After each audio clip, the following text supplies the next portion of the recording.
Zaskia Gotik mengunggah postingan iklan menjual rumahnya di kawasan Cikarang pasca sang suami Sirajuddin Mahmud Sabang jadi sorotan karena dipanggil KPK.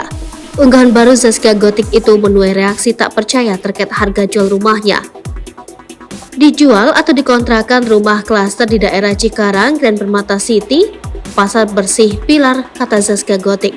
Sertifikat SHM luas tanah 117, luas bangunan 100, bebas banjir, harga jual 750 juta rupiah, nego tipis, harga kontrak 21 juta rupiah per tahun.